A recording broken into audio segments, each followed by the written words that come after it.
Hey guys, Vol here. Last weekend I was at the Valleycon Warmachine tournament in Wellington, and I was playing Kador, and many of you guys will pronounce that Kador or whatever, but I have decided to run with Kador, borrowing some miniatures from some of my friends, playing Epic Butcher and P. Vlad.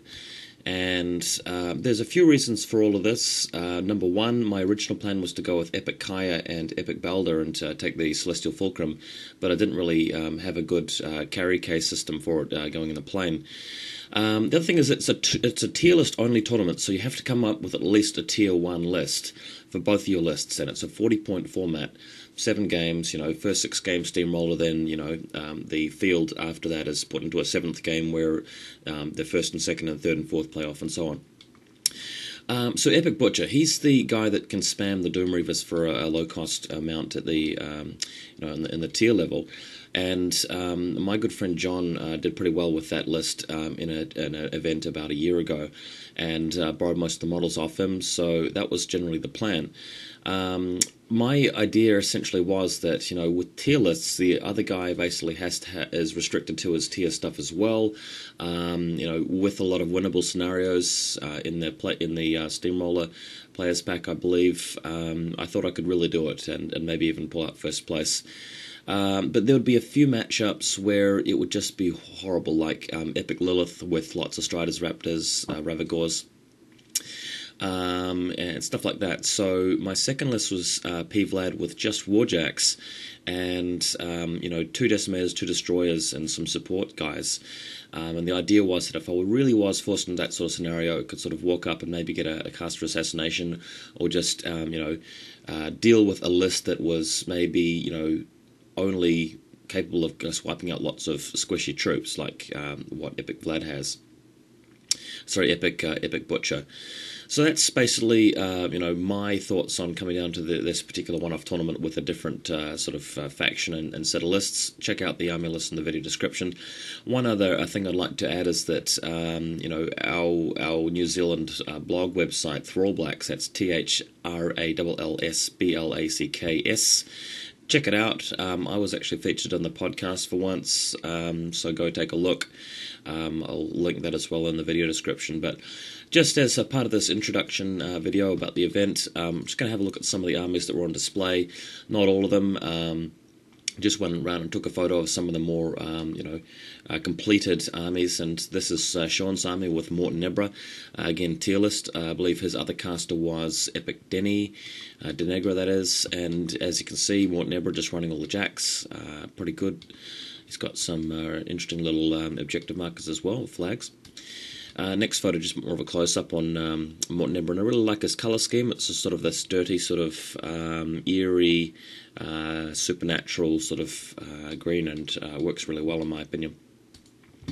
Next image, Chris, who won the last couple of tournaments in New Zealand, has banned himself from playing his main faction, Signar, for a year, but that hasn't stopped him playing Epic Magnus with a lot of Signar stuff in the tier list. This is a particular Epic Magnus tier list from the No Quarter magazine that came out recently with the tier list forum, so that's what he was doing there.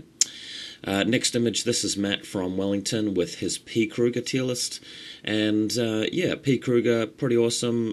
This is a pretty stock standard circle list anyway, so expect him to do pretty well, but as always, he's got a really well finished looking army, so I like taking pictures of it.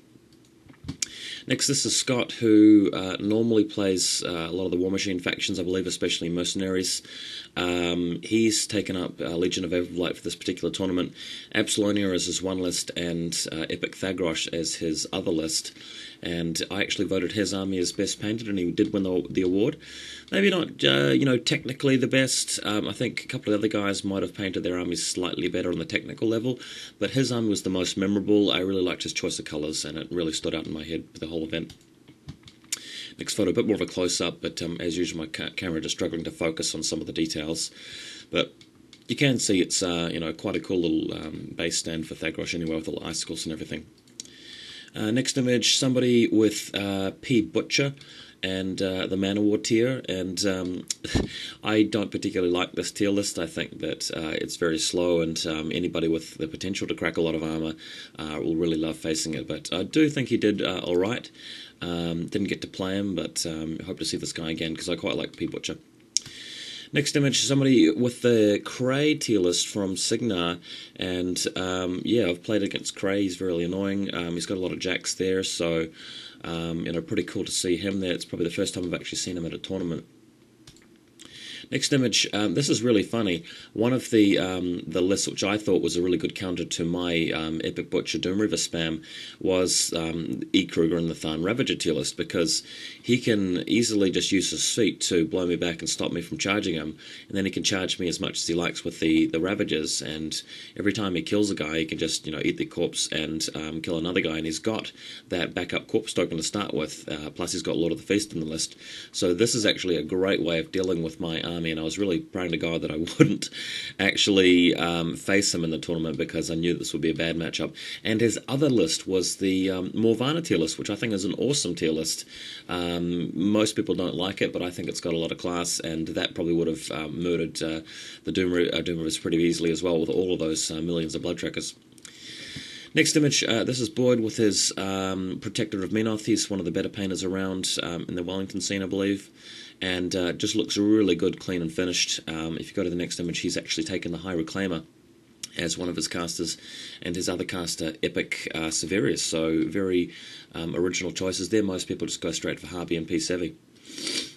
Next photo, a bit of a disappointment. I tried to take a photo of a really nice looking Epic Veil miniature, but the camera just refused to stay in focus, so unfortunately I can't really do this wonderfully painted army justice, and you can't really see what's going on. But what you can see is that he did go for an Epic Veil tier list, so this is the first time I've seen Epic Veil in a tournament, just after Dominations come out.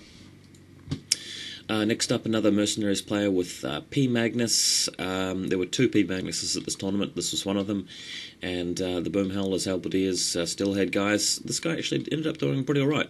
You know, through the first day, he was actually at the top of the tables for the second. And that's it, guys. So looking forward, I'm going to be taking you through a 7-game battle report coverage of the tournament as usual.